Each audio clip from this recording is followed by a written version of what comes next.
Sinjuri nsemmilkom merħba għal program Insights għallum il-ħamis l-14 tax-xahar.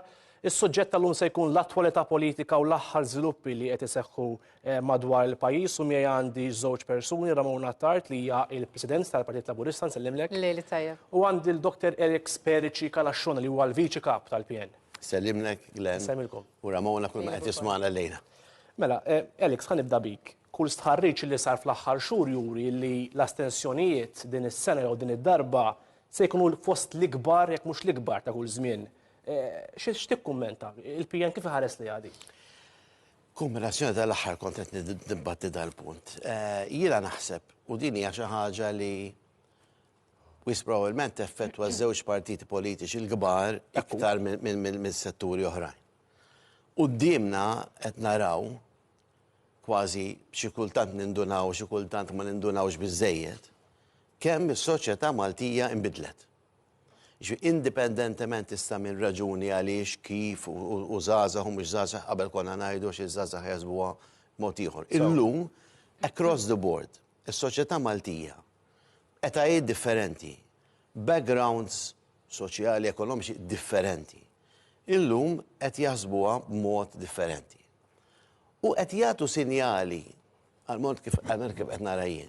Qed nagħtu sinjali naturalment kull partit għandu r-realtà tiegħu sewwa, imma qed jagħtu sinjali li żewġ partiti politiċi ewlenin illi s'issa by and large bid-differenzi ta' bejnietna whatever, imma jiena ħanajt ħaġa żgħira għalija fil-waqt li hemm min jikkritika s-sistema taż-żewġ partiti li qishom għandna dal-pajjiż, jien naħseb illi long term, għalmenu żgur mill-indipendenza law, il-fatt li aħna bħala pajjiż kellna żewġ partiti prinċipali li bid-differenzi ta' bejnietom għandek 15 snin, 15 imma hemm l-alternanza lil min kien qed iħares lejna bħala pajjiż żgħir għadu jibda fis-sittinijiet sewwa. Konna qed nagħtu dak is-sens ta' stabilità. Tista' tiġi hawn biex tinvesti, ikun hemm differenzi ma by and large speċjalment wara snin differenti jonsu. Però, għallu aħna drajna, jisom iż-żewġ partiti draw, ngħid for granted forsi ħaġa kelma mhux fosta. Ma dejjem fimna li l-elettorat Malti bi ftit eċċezzjonijiet ħajirraġuna b'dan mod. U jirraġuna b'mod tal-alternanza. Mela jkun hemm partit fil-gvern, 15 snin, 15 sena, ma kemm huma at a point il-Maltin ħossu li jridu jibidlu, raġun. Naturalment dejjem imorru għand il-partit li jkun fl-oppożizzjoni u dejjem issa kien hemm din l-alternanza. Illum l-alternanza jista' jkun, ġifieri element minnu jkun hawn min qed jgħidlek isma' jiena ġbajt mill-Labour Party, però l-Partit Nazzjonali sa ma jikkonvinċinix. Imma jiena naħseb iktar minn hekk hemm tibdil fundamentali fil-mod kif taħseb is-soċjetà Maltija. Illi jinħtieġ f'ċertu punt illi żewġ partiti politiċi jekk medium u long term iridu jibqgħu relevanti u iridu jibqgħu jkunu awturi tal-ħajja politika tal-iżvilupp ta' dal-pajjiż, jinħtieġ illi b'xi mod nibqgħu nistudjawh u jkollna għarfien tiegħu iktar profond. Issa jista' jkollok areas fejn jien ngħid hemm areas fejn xkultant iż-żewġ partiti politiċi hemm bżonn nagħlqu ġo kamra, ħabtu rasna ma' xulxin u ngħidu isma' fuq di aħna hemm ċertu qbil. U mbagħad ma naqblux fuq affarijiet oħrajn. Imma żgur illi hemm fenomenu qed jiżvolġi quddiem għajnejna illi tnejn għandna naturalment kull partit jara tiegħu, però l-partiti mbagħad flimkien inkejja d-differenzi ta' bejniethom għandhom obbligu li jifhmu eżatt is-soċjetà Maltija fejn sejra. Ramona, jien għati li l-apatija fost il-votanti hija iktar l-ogħla fost iż-żgħażagħ. Temnu li b'kandidati ġodda anki dawk bil-kemm għal 16 sena dan id-deficit jista' jiġi indirizzat? Jiena nemmen ħafna fil-kandidatura żagħżugħa. Infatti, irrid ngħid punt fuq l-assentejiżmu.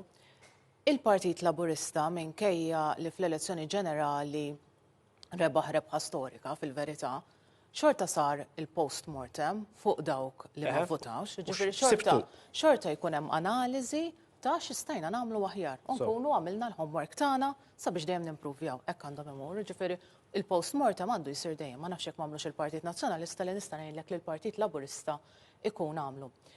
Il-Partit Laburista dejjem ħeġġeġ il-votanti żgħażagħ.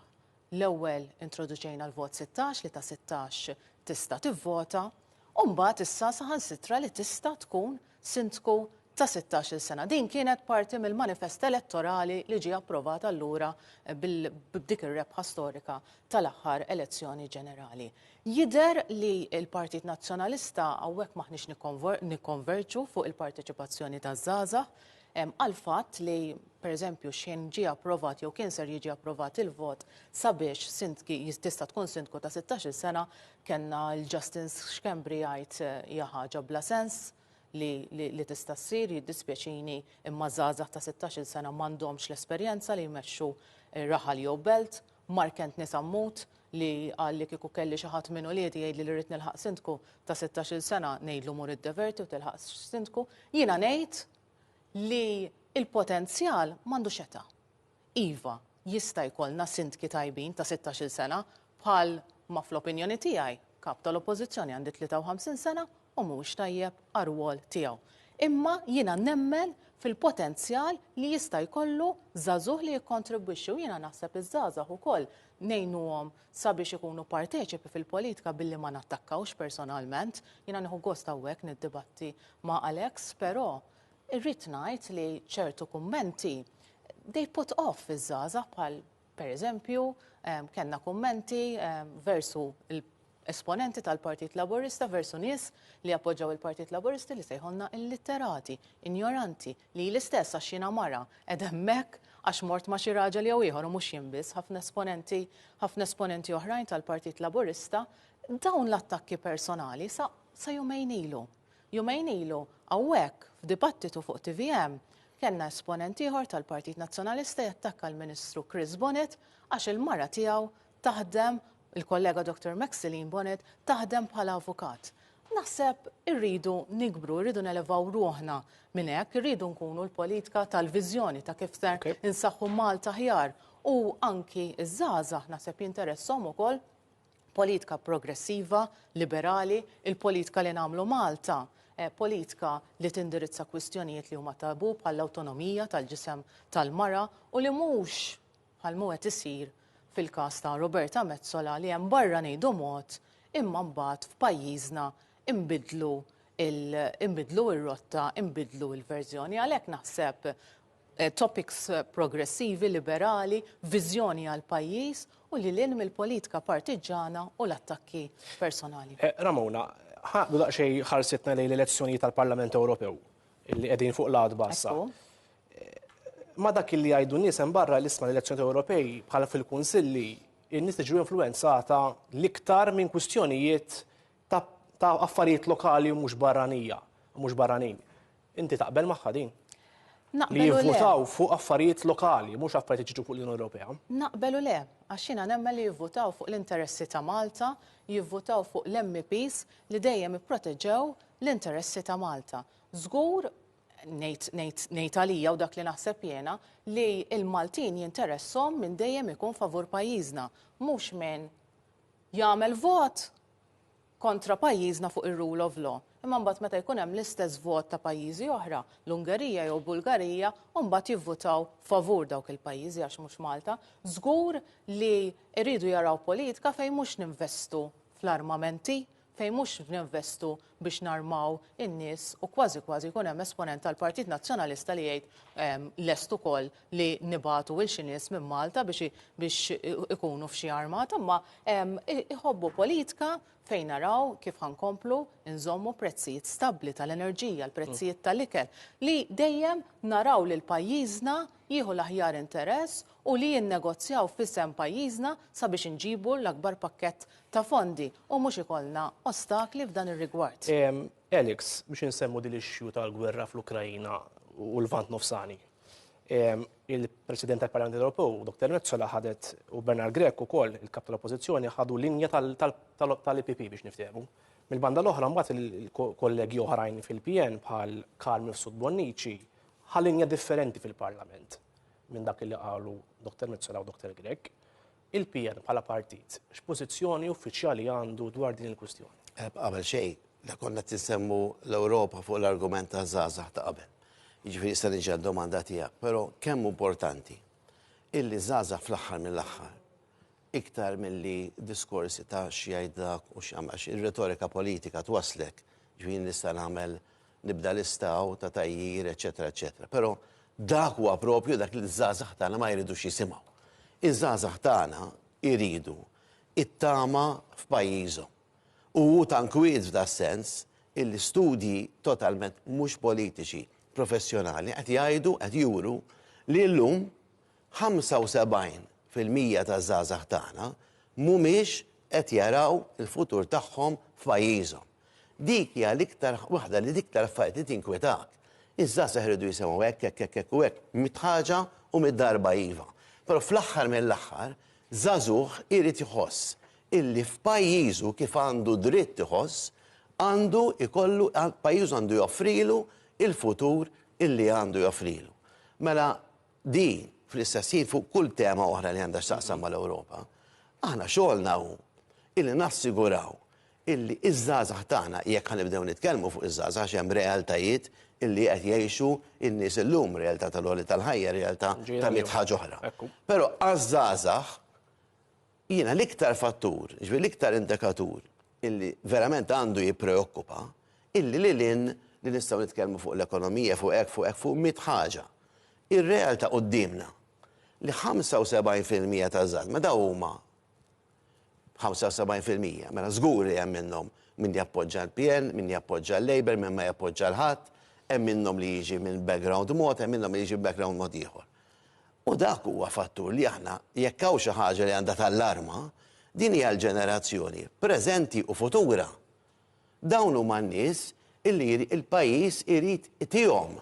Dak xi ħaġa li l-hom iġalhom joqogħdu hawn. By all means l-Ewropa fetħet baħar enormi ta' opportunitajiet u jsifru jagħmlu l-esperjenzi, imma jibqa' dejjem l-obbligu tal-Gvern Malti, tas-sistema politiku Malti kif jitħaddem, illi lil daw iż-żgħażagħ intuhom it-tama. It-tama reali li f'pajjiżna jistgħu jsibu jobs ta' kwalità illi jimmeċċjaw dawk l-ambizzjonijiet li jkollhom. Illi l-pajjiż mbagħad li jkun investa fl-edukazzjoni tagħhom iżomma magħhu għax dak huwa added value dejjem. Il-fatt li llum bħala realtà l-ewwel sena kienet 70 u 75%. Qed jgħidu li mhux qed jaraw il-futur tagħhom, mhux qed jgħidu sma' ħammuru minn ix-xert nerġa' niġi lura, mhux qed jaraw il-futur tagħhom f'pajjiżhom. Mela, fl-argument li konna qed nitkellmu qabel, fid-dawl ta' soċjetà li qed tinbidel, illum dak huwa tibdil, ikun hemm tibdil li hu tajjeb, ikun hemm tibdil li hu proċess, però dan huwa tibdil huwa sinjal huwa marka illi naħseb għandu jitfa' fuqna il-kol dik l-obbligu ta' responsabilità. Għal dak li huwa l-kwistjoni kollha mela tibdaqa waħda ovvjassa li qed issir a political subject, huwa l-kwistjoni tal-armamenti u mhux armamenti. L-ewwel nett qegħdin ngħixu f'dinja. Qegħdin ngħixu f'dinja. U d-dinja ta' madwarna qed turina realtajiet li huma preokkupanti ħafna. Ħafna mhux ftit. Jiġifieri l-Ukrajina pajjiż indipendenti li ma jagħti ebda periklu lil ħadd li qed jgħix wara l-perjodu żmir tal-komuniżmu tas-soċjaliżmu estrem qed jgħix l-indipendenza tiegħu. Pajjiż li jurrik ħafna, li jipprovdi ħafna dak li huwa eċetera, eċetera, plas li għaddi minnu numru ta' trade u hekk. Il-dan jiġi attakkat. Fid-dinja fejn suppost hemm trattattivi, hemm kollox sewwa, u jiġi attakkat minn Russja bil-mod li qed naraw. At that point, x'argumentazzjonijiet politiċi nistgħu nagħmlu millum sada li ħajatu lill-Ukrajina il-mezzi li tiddefendi ruħha. Nistgħu nargumentaw minn istax il-gwerra u l-armamenti, eċetera, eċetera. Fl-aħħar mill-aħħar il-bżonn, ir-realtà tal-ħajja inti ma taħdem qatt. U qatt ma taħdem favur il-gwerra, qatt tibda taħseb. Però jekk naħsbu li ħandaħlu rasna fir-ramel u li b'xi mod aħna nistgħu ngħixu f'din u ma nagħtux każ dak li qed jiġri qas il-bot minnha qed jiġri fil-Gaza, il-massakru tal-Gaza. U l-attakki kien hemm on both sides biex ngħidu kollox. Imma dawn huma realtajiet illi nistgħu noqogħdu nitkellmu fil-kwitt ta' darna u minn hawn għax ngħidu għax aħna naqsu komdi qatt mhux se jiġu ħadd ma jista' jgħid x'jista' jiġri. Okay. Minn daqstant il-fatt li aħna membri tal-Unjoni Ewropea jagħti komfort illi ma kenniex qabel ma tħanna għax issa aħna parti minn blokk ma lek jiġi xi ħadd ta' dapitada u jħares lejn Malta b'ċertu mod, illum qed iħares lejn l-Ewropa kollha. Malta. Li isma' jeħtieġ li jkollna armata Ewropea. Għandna mmorru hemm? Għaliex ma nix nikkonsidrawha? Għaliex ma nix nikkonsidrawha? Jiena qasset nemmen. Għaliex ma nix nikkonsidrawha? Illi xi ħadd jgħidli illi laqqas biss irid jiddiskuti ħaġa bħal dik, all right? Issa nirrepeti. Jekk xi ħadd jaħseb li aħna qegħdin ngħixu f'xi bubble x'imkien. Ma dawn kollu u qatt ma jista' il-Kostituzzjoni ta' Malta stess. Dak kwestjoni anke argument ieħor tista' tiddibattih. Nistgħu niddibattu n-newtralità, aħna n-newtralità kienet huwa prinċipju li sta qabel fuq kulħadd. U qatt ma kien hemm eżatt. Però jekk xi ħadd jgħidli li n-newtralità tfisser li aħna nkunu imbeċilli, inħarsu lejn dak li qed jiġri madwarna u ngħidu aħna bin-newtralità ħadd ma jista' qatt timisna, in-newtralità hija prinċipju li aħna llum huwa assodat.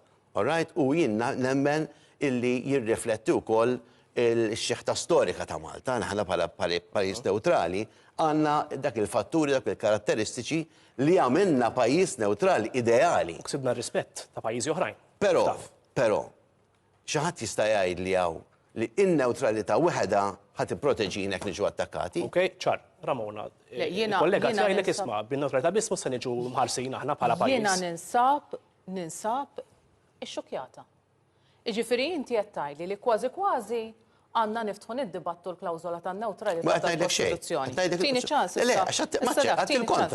Inti qed taqbel, qed nifhem sew, inti qed taqbel ma' dak li qal David Aġus li nibatu l-tfal tagħna jew lin-nies tagħna għal xi armata Ewropea, qed tgħid li nikkonsidrawha u x'hekk. Qed tgħid li nikkonsidrawha. Għatlek hekk jien? Għatlek xejn. Qed li għandna nikkonsidrawha. Min ħajmur għall-armata? Il-fatt li aħna issek niġu attakkati aħna. In-nies li qegħdin tagħna fl-armata x'ser jagħmlu? Ħajmorru dar? Inti taqbel li l-investimenti tagħna għandhom ikunu għall-armata tal-Ewropa. Il-Prim Ministru għadu kemm inawgura issa bil-flus tal-Unjoni Ewropea. Imma ma jfissirx li aħna ninvestu. Mela ġieli ma nix ninvestu fl-armata. Induru fuq is-soldati issa. Induru fuq is-soldati tagħna. U ngħidu ma nix għax jekk ninvesti fik, qed ninvesti fil-gwerra. U jekk pajjiżna jiġi attakkat. Dik bħal Partnership for Peace. L-ewwel il-Labour kien kontra l-Partnership for Peace ħanibatu u mbagħad fl-aħħar batnihom. Eżatt, u fl-aħħar batnihom. Jiġifieri, inħarsu lejn is-soldati tagħna. U ngħidulhom mhux se ninvestu fikhom allura. L-ewwel ħaġa, l-investiment fis-soldati u fil-korpi dixxiplinati tagħna huwa bla preċedent. U nibdew mill-fatt li kien tan il-gvern u mhux gvern preċedenti li ta' dritt pereżempju ta' sħubija tal-Union m'għandux jaqsam xejn. Hawnhekk qed ngħidu f'miżura tal-manifest tal-Partit Nazzjonalista fl-Ewropa li jisset nifhem bla ebda dubju li jaqbel magħha. Li ninvestu f'armamenti li jkun hemm armata Ewropea li tfisser li nibatu l-tfal tagħna għal dan il-mod. Aħna favur il-paċi. Aħna favur l-istabilità, aħna nemnu li l-efforts tagħna għandhom ikun hemm il-ħidma favur l-istabilità, favur il-paċi u dak li qalu l-predeċessuri tagħna billi għandna n-newtralità fil-Kostituzzjoni tagħna. Mela sewwa, Roberta Mezzola trid tinvesti f'armata u f'armamenti, però mbagħad m'għandix biex issib tradutturi Maltin Alla jbierek, interpreti Maltin sabiex f'kull laqgħa li jkun hemm fil-Parlament ikollna dritt tagħna sabiex nitkellmu bil-Malti u jifhmuna. Jiena nemmen li għandna nkunu favur pajjiżna, jiena nemmen li l-investimenti tagħna għandhom ikunu fit-tfal tagħna, fl-edukazzjoni tagħna u mela fil-gwerer, da minn mindu qed nerġgħu niftħu it-topic tal-gwerer f'pajjiżna. Da minn mindu minflok naħdmu għall-paċi, minflok naħdmu għall-istabilità, minflok ikollna rwol dejjem ċentrali għall-paċi u l-istabilità, irridu li jkollna rwol fil-gwerer. Għadda kienet ngħidu li kien hemm investiment bla preċedent minn dal-gvern fl-armata. Allura l-gvern investa bla preċedent fil-gwerra? Il-gvern kien hemm investiment bla preċedent. Inti taf li l-armata jaħdmu kuljum ifisser li jaħdmu fil-gwerer, kemm jaħdmu f'operazzjonijiet ta' salvataġġ, kemm jaħdmu f'operazzjonijiet importanti l-armata ta' pajjiżna x'għandu x'jaqsam dal-argument. L-immigrazzjoni illegali li hija ixxu wkoll Ewropea, das kemm hija ixxu lokali. L-IPP ukoll qiegħed jipproponi li immigranti li tifittxu l-ażil it-talbiet tagħhom jiġu pproċessati f'pajjiżi terzi meqjusin bħala safe. Inti x'tikkummenta dwar? Il-kwestjoni tal-proċessar. Inti mhux kull persuna li tfittex l-ażil għandha dritt li tfittex l-ażil. Ħanna ċara maħniex qed nitkellmu fuq il-kwestjoni ta' salvataġġ internazzjonali aħna għandna l-obbligi tagħna, mhux qed nidħol f'dak l-aspett. Però anke legalment, fil-waqt li aħna għandna l-obbligu tagħna bħal kull pajjiż ieħor skont il-liġi internazzjonali u rridu naqdu dawk l-obbligi wkoll għandhom ċertu parametri, għandhom jagħtu ċertu drittijiet. Fosthom irid ikun hemm proċess, sistema ta' proċess fejn inti tivverifika jekk da verament għandux raġun jew le. Issa il-sistema tal-proċess kien dejjem taxing, kien dejjem wieħed qawwi. Aw Malta pereżempju konna niġu kritikati ħafna illi s-sistema tal-proċess tagħna idum u jekk idum daw ikunu jew qegħdin x'imkien f'xi post magħluq, eċetera. Mela, kull ħaġa li tista' tiffaċilita il-proċess ta' verifika li hu tajjeb għal pajjiż u tajjeb għal persuna li tkun qed tfittex l-ażil. Jekk però jirriżulta minn dal-proċess li l-persuna m'għandix dritt tal-ażil, hemmhekk tapplika l-liġi. Jiġifieri jekk il-proċess għandu jsir f'pajjiż terz meqjus bħala sigur? Jekk hu sigur għaliex le. Ok, ċar.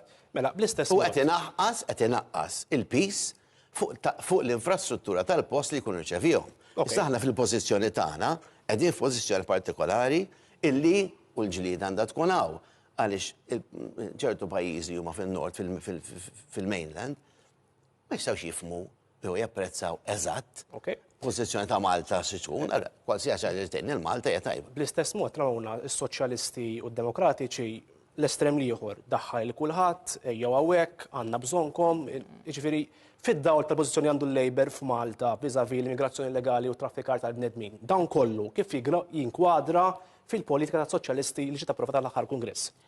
Il-politika tal-Partit Laburista, il-politika tal-Gvern Malti dejjem kienet kontra traffikar tal-persuni, dejjem kienet biex innaqsu fil-waqt li jaħdem fuq rilokazzjonijiet għal dawk il-persuni li jinsabu għaw Malta u li m'għandhomx dritt joqogħdu għaw Malta u fl-istess mod però nipproteġu l-ħajjiet u nipproteġu l-ħajjiet dejjem billi nillimitaw it-traffikar tal-bnedmin u hemmhekk għandhom ikunu l-efforts tagħna.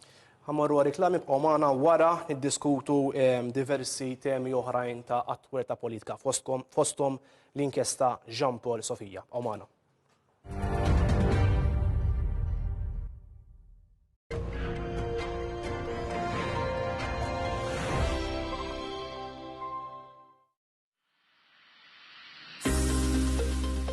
Mistoqsijiet parlamentari, politika, dibattitu, kontroversja.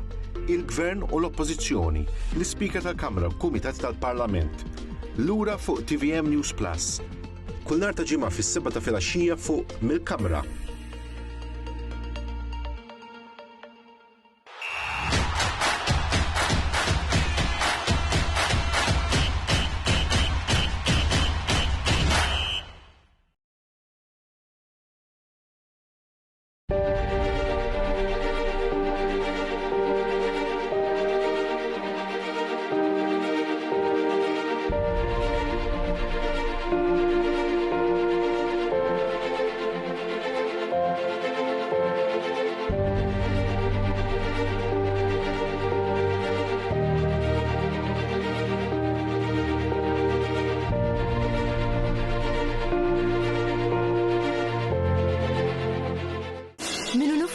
sa xwieni u bastimenti l-kull miġbura f'mużewijiet speċjalizzati, f'Faċi Reali u fil-Birgu Malta. Mill-arti ta' eċċellenza ta' Mattia Preti għal ġeoloġija fid-Dwejra Tawdex li tifforma il-ġebla tal-Ġeneral. Din il-ġimgħa wkoll Malta u li minna jkompli wassal intervisti u kurzitajiet meta jiltaqa' mal-Kaptan Jeffrey Farrugia f'Abu Dhabi u tommit mill-Litjeb f'Malta. Malta u li minna vetrina ta' dak kollu li għamilna Maltin hawnhekk u li minn xtutna. Mux konna xol u di għaltejja, insomma, jina tħalt u kif dejta millek, u ta' parsi ħani prezent dal-programmi jena. Vera, kif għamili li naqra, kontet miegħu jew? Le. Le, jimmini xommu biex najat miegħu. Ma intom biex intu l-mama tiegħu twins, identiki li ktat miegħu, inta qaskin ħajinduna li biex ktat miegħu, għamu jgħod najat miegħu. Etil, kif taħseb li għandek it-sija Ta' fint minn tagħna ngħidula. All right. All right. Nadduha.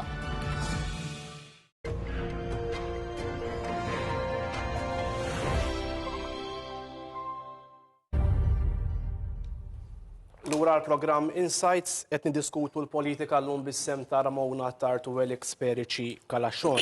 Mela, Ramona, qabel immissu l-inkjesta Jean Paul Sofija, il-PN jikritika lill-Labor li jisma' neżza lill-Kunsill Lokali mir-riżorsi, mill-investimenti u mill-poteri li kellhom li waqqafhom il-PN stess daw fl-1992 minn is-ser żball. Kemm jemminna din l-idea? Xi jfisser neżza? Ifisser li qabel biex jagħmlu triq il-konsilli lokali kienu jagħmlu xi żewġ reġistraturi jkomplu jħallsu d-dejn. Hekk ifisser neżza. Jiena naħseb il-Gvern Laburista, il-Partit Laburista fil-Gvern ta' il-konsilli lokali l-opportunità biex iktar jinvestu fil-komunitajiet, fi proġetti li jistgħu jagħmlu fil-komunitajiet fil-waqt li ħadilhom il-piżijiet ta' l-infrastruttura u sar investiment infrastrutturali bla preċedent u għadu għed isir. Jiena nemmen li l-Kunsilli Lokali huma katina importanti għaċ-ċittadini tagħna u hemm iva fejn immiljoraw, da żgur li hemm fejn immiljoraw il-ħidma tal-Kunsilli Lokali mal-entitajiet, però naħseb huma sewjin ħafna u bid-deċiżjonijiet tal-Gvern allura jistgħu jiffukaw fuq proġetti fuq attivitajiet fil-lokalitajiet rispettivi mingħajr ma jkunu mifnijin bid-dejn. Kif kienet jiġri fi żmien Gvern nazzjonalista li tispiċċa li jinbidel is-sindku, jinbidel il-kunsill u daw laqas jistgħu jinvestu fi proġetti jew attività waħda għax kienu għadhom qed iħallsu id-dejn ta' xi triq. Ir-rapport tal-NEO l-aħħar wieħed wera li hemm diversi kunsilli lokali qed joperaw b'telf u b'dejn minkejja li qed tgħid inti. Żgur li kieku hemm xi ħud qed joperaw b'dejn minħabba id-djun preċedenti qabel ma ttieħdu ċertu deċiżjonijiet. Żgur li kieku ma ttieħdiġ id-deċiżjonijiet li jittieħdu tajjeb mill-Gvern li llum hemm l-ebda dubju li kieku ma kinux isiru dal-ammont ta' toroq dawn l-investimenti kollha infrastrutturali, dak id-dejn kien ikun ħafna iktar. Elix, il-Labor jgħid li mhux talli ma tefax piżijiet fuq il-Kunsill li ħadilhom it-toroq biex l-ispejjeż tat-toroq jagħmilhom hu għall-ġid tal-Kunsill mbagħad. X'tikkummenta? L-ewwel nett. Daw il-complaints minn naħħa tal-konsilliera lokali illi l-konsilli spiċċaw titnaqsilhom ħafna l-poter mhux qed jiġu biss mill-konsilli nazzjonalisti, jekk tisma' across the board, anki meta kien hemm dibattitu ta' illi x'meta daw kienu mistiednin fil-Parlament. Nies anke esponenti, jiġifieri membri tal-Kunsill u sindki li huma tal-Partit Laburista, però li qed jitkellmu il-suġġett kien mhux partiti. Anke fuq it-toroq qed li huma jgħidulna tu bifer, ġifieri jgħidulna mnallaħatu għamna kemm nazzjonalisti u kemm laburisti. Jien qed ngħidlek id-dibattitu minn fejn qed jiġi. Min dieħel għal sindku jew min dieħel biex ikun membru tal-Kunsill Lokali u rridu nsellmu l dawn in-nies għax dawn huma nies li deħlin għal biċċa xogħol. ħadd ma jinlhom. Però hemm sfidi biex jisibu l-kandidati kemm il-naħa kemm il-naħa. Imma ngħidlek għaliex ukoll. Hemm ġifieri, proprju issa qabel ma ġejta aħna approvajna another 27, ma hemm numru, però hemm numru ta' nies illi tapproċċhom u jgħidulek isma' ma jiena nixtieq imma jiena la issa nkun membru jew jekk nkun fil-minoranza jew mhux minoranza. X'seta' għandna? It-toroq was one of them. Il-ġbir tal-iskart. Is-sistema llum ħolqot mhux kellem lill-kunsilli, ħolqitilhom ħafna problemi. Għaliex kulħadd għandu r-realtà tal-lokalità tiegħu. Iktar ma' deċiżjonijiet jittieħdu minn min għandu jgħix għandu idej fuq il-polz tal-lokalità tiegħu sa indipendentement jien il-Kunsill huwiex maġġoranza Laburista u Nazzjonalista mhuwiex it's not the issue. Il-Kunsill. The issue li l-Kunsill mela is-sens kollu kien mhux biss li inti tnaqqas il-poter mill-Gvern ċentrali u jgħaddu jalla jibqgħu jgħaddu iktar poteri within reason.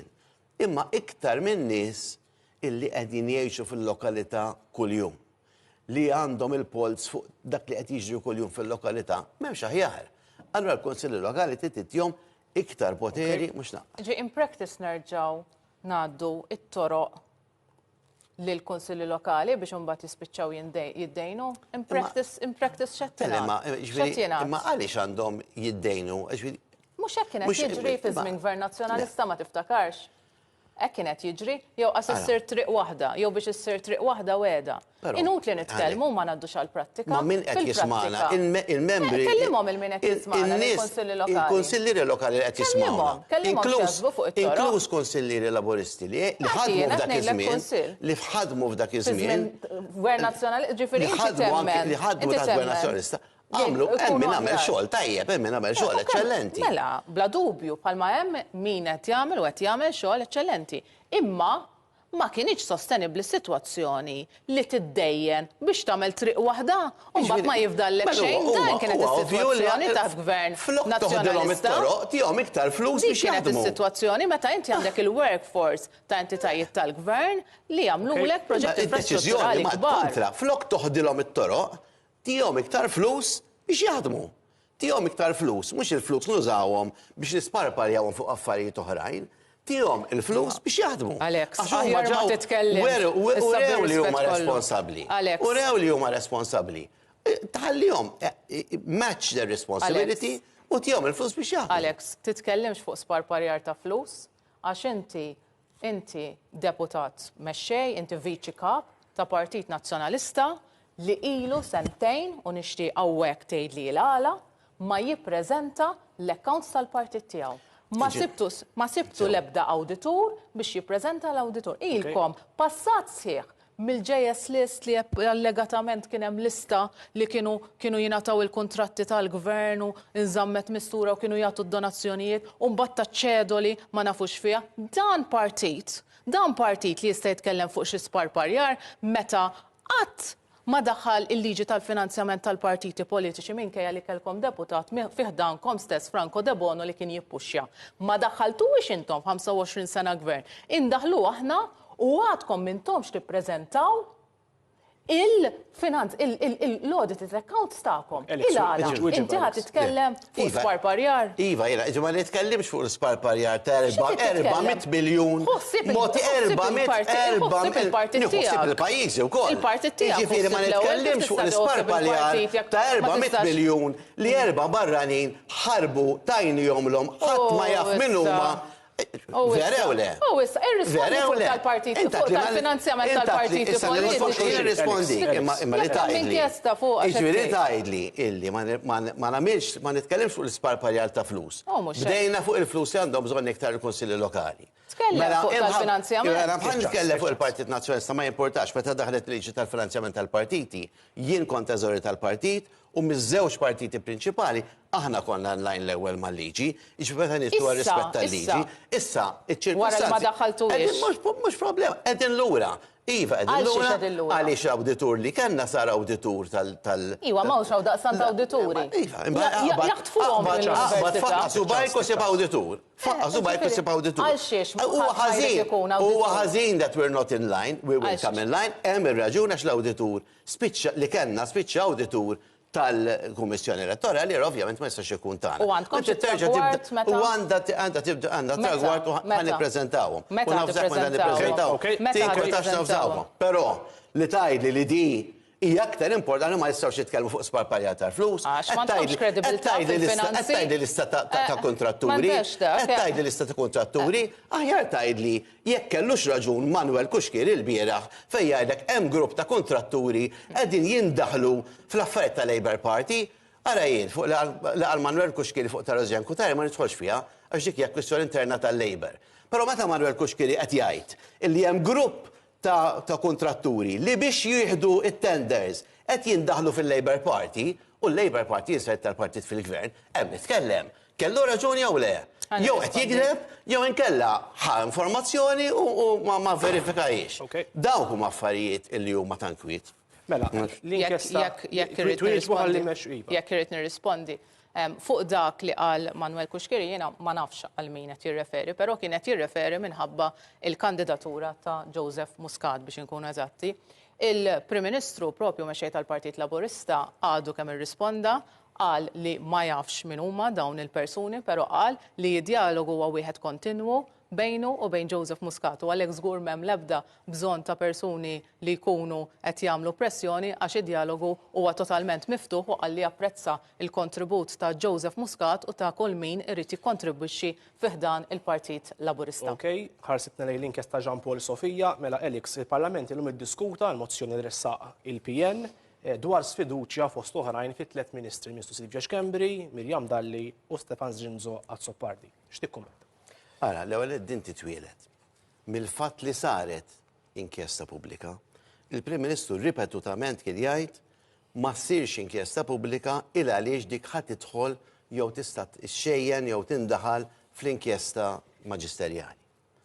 Dak il-punt l-inkjesta pubblika, r-rapport tal-inkjesta pubblika indirizzatu mal-ewwel u qaltlu dak li kien ovvju illi l-inkjesta maġisterjali tmexxi skont il-liġi kriminali, skont il-kodiċi kriminali. L-inkjesta pubblika titmexxa għal raġuni oħrajn biex jara l-amministrazzjoni fejn seta' ikun hemm nuqqas.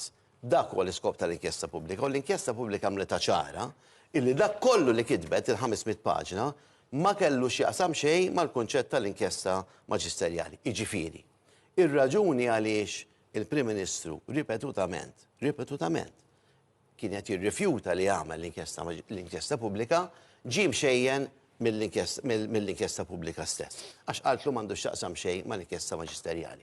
Għaliex imbagħad l-inkjesta pubblika f'500 paġna indikat nuqqasijiet kbar amministrattivi, jiġifieri ħaġa li tixxokkjak, l-inkjesta pubblika qalet mod ċar, qalet kull darba li naraw dak il-filmat ta' dak il-bini illi suppost kien solaru mbagħad ħadd ma jaf kif sar żewġ solari u tliet solari ħadd ma jaf kif ingħata. Jaqa' fuq dak it-tifel illi biex inkun ċar. Issa hawn mhux qed nitkellmu fuq politika, seta' kien Alla jnixxif lil sieni ibni jew binti jew xi ħadd ieħor. Seta' kien ta' kulħadd sewwa. At that point, meta jkollok ħaġa bħal dik, ħadd ma qas biss jitkellem fuq il-politika, imma l-inkjesta maġisterjali, l-inkjesta pubblika qalet. Kull darba li naraw dak il-filmat huwa għandu jibqa' stampat qalet f'moħħ in-nies bħala eżempju ta' fejn twassal in-nuqqas ta' governanza tajba fost affarijiet oħrajn. Kien hemm nuqqasijiet amministrattivi ċari u mbagħad apparti li qalet hemm nuqqasijiet amministrattivi, qalet hemm ir-responsabilità tal-Istat. Hemm responsabilità politika kif irrikonoxxi anke Alfred Sant. U jekk hemm responsabilità politika, mhux il-politiku jrid joħod dik ir-responsabilità. Ramona, ikkummentatu għalhekk Elix Perġi Kalaxxoni. Ara, stajna konna aktar sensittivi fil-bidu, iva da żgur li stajna konna aktar sensittivi. Però li tiġi politiċizzata mewt kif nemmen qed jiġri, tant li llum għad-diskussjoni fil-maġġoranza għaż biss kien hemm il-membri parlamentari tal-Partit Nazzjonalista fih dan il-Partit Nazzjonalista jsegwu kollhom daw li tmisshom daqshekk qalba, hemm le. Hemm le. L-inkjesta imkien ma tgħid li xi ministru tal-Gvern għandu jerfa' responsabilità politika. Anzi, tgħid aħna mhux ħanoqogħdu nilagħbu fil-bidu min għandu jerfa' responsabilità politika ħanejdu minnu. Tant kemm rridu jippolitiċizzawha. Iva, u importanti li dawk ir-rakkomandazzjonijiet li hemm jibdew jiġu implementati. Hemm commitment u diġà bdew, pereżempju, saret sejħa għal periti u avukati li ser ikunu qed jagħtu l-pariri tagħhom b'xejn imħallsa mill-Gvern jekk ikun hemm bżonn. Pereżempju, il-liċenzja tal-kuntratturi. Il-Partit Nazzjonalista ipparteċipa fil-konsultazzjoni pubblika li kien hemm jew nippruvaw nippolitiċizzaw għax jien bħala President tal-Partit Laburista sejjaħt diversi nies, sejjaħt id-delegati, il-membri tal-Partit Laburista mill-tlaqa interna fil-preżenza tal-Ministru biex fejn kien hemm affarijiet li setgħu jiġu impruvjani jew li suġġerixxejn aħna jiġu imtejba u tfajna s-sottomissjonijiet tagħna fil-konsultazzjoni pubblika x'hekk isir minkejja li aħna l-partit fil-Gvern għax aħna partit differenti mill-Gvern. Imma ħanaqra sentenza. Inkjesta u tgħid din illi l-kuntratturi li jesegwixxu x-xogħlijiet konnessi ma' twaqqih ta' bini eżistenzi u skavar għandhom ikunu mħarġa. U għalhekk il-Gvern għandu jobbliga lil dawn il-kuntratturi sabiex jotjenu taħriġ obbligatorji f'dawn ir-rigward fejn il-kompetenza tagħhom tiġi ċertifikata. jiġifieri liċenzjata. Tafu min qalhom dan il-kliem? Tafu meta qaluhom? 12 Ottubru 2009. 12 Ottubru 2009 kien hemm ukoll inkjesta fuq kien hemm sentenza propjament fuq inċident fuq li tifla mietet u qabbini fuqha waqt li kienet qed tagħmel il-privat flimkien mal-allima tagħha. 12 Ottubru 2009 u qatt ma sar xejn. Qatt ma sar xejn. Min irid ipoġġi dan kollu f'ballun politiku, issemmi l-gvern, iva, il-gvern jassumi responsabilità billi jimplementa r-riformi li diġà qed jiġu implementati bil-helpline bis-sejħa bil-liċenzjar tal-kuntratturi f'qasam li iva l-ħafna żmien ma kienx irregolat. Alex, il-Labor qal li l-PN fil-Parlament il-lejla dawwar din li xuf ballun politiku. X'tikkummenta? Jekk xi ħadd dawru f'ballun politiku sar meta l-grupp parlamentari kollu tal-Partit Laburista ivvota kollu kontra li ssir l-inkjesta pubblika. Mela llum qed ngħidu ara kemm hu tajjeb, ħanħarsu l-qudiem għaliex issa sar wara li hemm l-inkjesta u aħna ħanamlu hekk, ħanatwawha.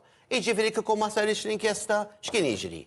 Illum dik l-istess inkjesta illi l-grupp parlamentari kollu u hija ħaġa tal-mistija xejn inqas minn hekk, kollu biħġaru vota kontrija fil-preżenza tal-familja f'seduta li verament hija taqsim il-qalb, oltre minn kwistjoni ta' ballun politiku. Issa dik l-inkjesta, il-gvern qed jgħid mela tajjeb issa naf x'għandi nagħmel u mmexxi. Mela allura kieku ma sarix dik l-inkjesta, dawn l-affarijiet li qed tissemmi l-inkjesta stess. Kienu se jħorġu mill-inkjesta maġisterjali għall-Prim Ministru ma kienu qatt se jħorġu għax ma kellax taqsam magħha. Kienu jħorġu biss mill-inkjesta pubblika. U llum il-gvern qed jgħid, ma li ħanatuhom dawk. Mela allura tajjeb li kien hemm inkjesta pubblika, mela allura għaliex ivvotaw kontrija. Infatti għedna li stajna konna sensittivi, kedna li stajna konna iktar sensittivi, fi żmienna jsiru l-inkjesti pubbliki, mhux bħal meta kien fi żmien gvern nazzjonalista, ma jimpurtax isiru l-inkjesti pubbliċi u jiġu implementati ir-rakkomandazzjonijiet. Jien tafx ma nifhimx il-għala illum il-Partit Nazzjonalista ma vvotax mal-gvern fil-kontromozzjoni tal-gvern li turi soba għal f'dawn il-50 sena għal vittmi ta' inċidenti kollha f'dan il-qasam. Dik ma nifhimx, il-għala nippolitiċizzawa, il-għala għandna nippolitiċizzaw naħsbu li ħan jieħdu xi kapital politiku minn mewt. Għala. X'tikkummentaw dwar il-fatt li kien hemm membri tal-Kumitat tal-Investment Committee u anki l-ex CEO tal-OHSA li daw fil-gazzetti saħqu l-isma mill-inkjesta mill-bord tal-inkjesta ma ġewx ittrattati sew. Alex. Jiena ma nafx, fuq li ma sens qed jgħidu ma ġewx ittrattati sew. L-inkjesta dak li kellha tajt għalitu bikliem direttissimu, m'hemmx assissib xi kliem legali li forsi wieħed irid. Għalitu b'mod ċar bil-Malti black and white. Jekk fejn hemm nuqqas, da qed nitkellmu sa mhux nuqqas politiku, inti qed tgħidli fuq nuqqasijiet amministrattivi. L-ewwel nett, jiġri xi ħadd irid jispjega f'dal pajjiż. Il-iżvilupp bħal dak, mela fil-mewt ta' Jean Paul Sofi ma kienet responsabbli ebda entità. Waħda tajt mhux jien, liħor jgħid liħor jgħid jiena sawna sal biss biex inġib li t-tazza fuq il-mejda. Liħor jgħid imma jien responsabbli biex mill-mejda noħodha sem u f'daqqa waħda. Ħadd mu responsabbli. Jiġifieri jekk hawn xi oltre x'helpline u avukati u ma nafxiex. Ħadd ma kien responsabbli. Mit-entità Alla jbierek mid-direttur mit-entità u ħadd mu responsabbli ta' xejn. U xi ħadd qed jgħid minn fuq, issa qed jgħidu issa jkollhom ir-raġunijiet tagħhom. Jiena ma nistax nidħol fiha jekk huma jħossuhom hekk, però jiena bħala Malti insa li jien viċi kap tal-Partit Nazzjonalista. F'dal pajjiż jinqala inċident bħal dak, imut ġuvni bħal dak u ħadd ebda entità ma mi responsabbli għax kolħadd qal mhux jien u jien nasal saw u l-uħar jasal sem u ħadd Alla jbierek f'dik il-ħaġa partikolari ħadd ma kien responsabbli. Il-frammentazzjoni Ramona loti tal-art min japprova l-letter of intent, kif joħorġu, meta, kif, wara kemm. Jekk hemm xi affarijiet li jriġu imtejbin propju dak huwa l-iskop li l-gvern qed jimplementa r-rakkomandazzjonijiet imma mid-dera jiġu implementati imma skont Alex ishom xejn mhu xejn. Dawn ma nafx jissuġġerixxi li nibqgħu bħalma kienu fi żmienhom mill-2009 law ma nagħmlu xejn. L-inkjesta wkoll per se qalet li pereżempju m'hemmx għalkemm il-mod kif jiġu allokati il-proġetti jista' jitjieb, però m'hemmx relazzjoni bejn dak li ġara u l-allokazzjoni tal-proġett. Biex nagħlqu dal-kapitlu hekk, fil-verità temnu li n-nies verament iridu l-infurzar tal-liġi fil-pajjiż? Jiena nemmen ta' u ħammur oltre. Jiġifieri inti meta għandek in-nies li hemm sit ta' kostruzzjoni li mhux qed jirrispetta l-orari, li mhux qed jirrispetta ir-regoli ta' sigurtà, iva jekk inti qed toqgħod dejh, inti trid li jiġu osservati bħal jekk hemm tables and chairs fuq il-bankina u inti f'pushchair ma tistax tgħaddi, inti trid li jiġu rispettati. Għalhekk qed ngħid hemm bżonn iktar infurzar ejja nkunu realistiċi. Jekk hemm inti sitwazzjoni fejn dak li jkun ma joħroġ il-borza taż-żibel meta suppost toħroġ u toħloq ħmieġ. Hemmhekk iva irrid infurzar jekk xi ħadd jiena ipparkjali ipparkja ħażin u laqqas nista' noħroġ għax ipparkja ħażin, hemmhekk ukoll irrid infurzar. Jiġifieri fil-verità hemm ukoll bżonn infurzar biex ikollna iktar pajjiż nadif. Allura jiena nemmen iva, illum kulħadd jifhem li aktar infurzar ifisser li kulħadd jgħix aħjar. Naqbel ma' Ramona, ġifieri jiena nemmen ukoll illi fil-waqt li vera l-Maltin jiġu kritikati għax aħna ħobbon nagħmlu ftit imma illum jien naħseb illum il-feeling ġenerali hu illi irridu naraw li jkun hemm daw ir-regolamenti. Li bħal kollox fil-ħajja x'jiġri x'kultant f'dal-pajjiż ejja nammettu. Illi aħna fil-li għaddi kollox, fil-li mbagħad immorru minn estrem għal ieħor. L-estremi huma ħżiena, imma li hemm bżonn li n-nies iħossuhom illi f'dal-pajjiż almenu hemm id-disciplina u jekk inti ibblokkajt lil garax u jien irrid noħroġ. U ma tiġix tgħidli wara xi kwart li għall-pulizija jgħid li ma nista' nagħmel xejn. Għax dik kif jiġri. Issa jien qed nagħtik eżempju sewwa kemm jista' jkun ukoll għandek bżonn tmur lil naf l-isptar jew xi ħaġa, però hawn numru ta' każijiet fejn għandna bżonn culture change. U li niskanta jien illi ħafna drabi aħna il-Maltin iżifru. Tkun barra u ngħidu araw jagħmlu kollox sew, araw għandhom kollox hekk, kollox eżatt, u mbagħad f'pajjiżi ma nagħmilx l-istess.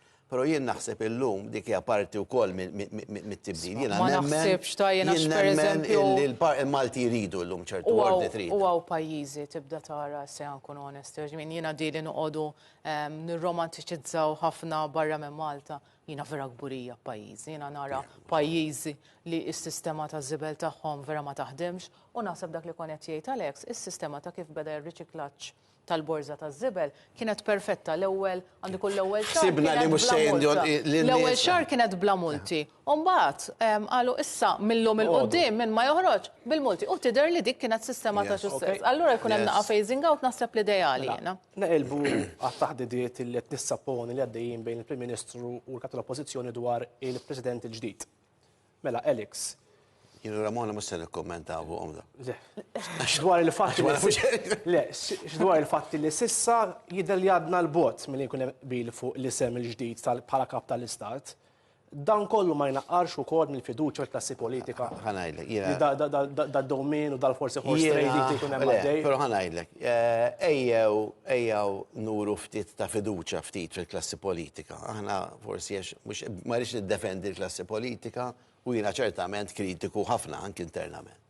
Però jiena għandi fiduċja illi f'kwistjoni bħal di illi hija kwistjoni ta' importanza nazzjonali, il-figura tal-presidenza, jiena ma nixtieqx nikkommenta onestament, ma nixtieqx nikkommenta bl-ebda mod, naf illi jintaqgħu xi ħarġet anke fil-gazzetti. F'April ħajkonna president ġdid aħna bħala pajjiż. L-importanti li ssir l-għażla tajba. Jiena għandi fiduċja illi il-kap tal-Oppożizzjoni flimkien mal-Prim Ministru, naturalment bl-appoġġ fl-aħħar mill-aħħar huwa vot parlamentari.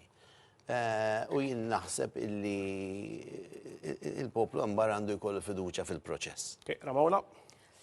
Jiena nemmen li l-għażla tal-President għandha tkun wieħed li għadna bħala Maltin, president ta' għaqda, nemmen li għandu jkun president li bessibiet progressivi u liberali biex f'dan il-pajjiż isiru wkoll bidliet importanti, però nemmen li għandu jkun president li ovvjament u mbagħad jirrifletti wkoll il-maġġoranzi li hemm fil-Parlament. Għandna liġi li m'għandix deadlock, jiġifieri jridu jaqblu bejniethom, u nittama li ikun hemm responsabilità u sens ta' diċenza wkoll kif isiru l-affarijiet. Taħsbu li wara l-elezzjonijiet ta' Ġunju dejjem skont ir-riżultati ikun x'ikun, it-tmexxija ta' naħa oħra taf tkun fl-isbarra? Jiena ħanitkellem għat-tmexxija tal-Partit Laburista. M'hemmx dubju li Robert Abela għandu fiduċja assoluta, għadu kemm rebaħ elezzjonijiet ġenerali bl-akbar vot storiku li qatt minn hemm, allura t-tmexxija ta' Robert Abela hija soda, naħdmu kollha flimkien issa sabiex inġibu riżultati wkoll tajbin li jixirqilna bħala partit fil-gvern, imma m'għandniex dawn il-problemi li nista' nimmaġina għandhom il-Partit Nazzjonalista fih dan il-tmexxija tagħhom minħabba telfa wara oħra. Alex? Jiena għandi l-istess fiduċja, però mhux Robert Abela ovvjament. Il-Partit Nazzjonalista llum huwa affokat fuq dawn l-elezzjonijiet, huma elezzjonijiet importanti għal pajjiż, mhux biss huma importanti fihom infushom, imma żmien li ġejjin. Ġifieri bħala Kunsill Lokali qegħdin nitkellmu fuq elezzjoni Malta għawdex kollha, l-aħħar darba kienet nofs, min qed jirrappreżenta l-pajjiż naturalment fil-Parlament Ewropew f'dan iż-żmien huwa importanti. Ġifieri għal dak li huwa l-Partit Nazzjonalista għasanda tinqala l-kwistjoni ta' tmexxija mhux tmexxija, nibqgħu għaddejjin u nibqgħu għaddejjin iffokati fuq il-ħidma tagħna. X'inhu l-kejl kemm ta' naħa u kemm ta' oħra li tajdu isma' dan kien riżultat tajjeb għalina bħala partit? Ngħidlek, diffiċli tgħid x'inhu l-kejl, ovvjament aħna għadna tal-argument. Id-distak fil-voti. Il-kejl u li ġib l-aħjar riżultat possibbli, ekku l-kejl. Ovvjament aħna għal dak li huwa Parlament Ewropew, ġifieri ħarġet qed naħdmu biex ikollna tielet siġġu.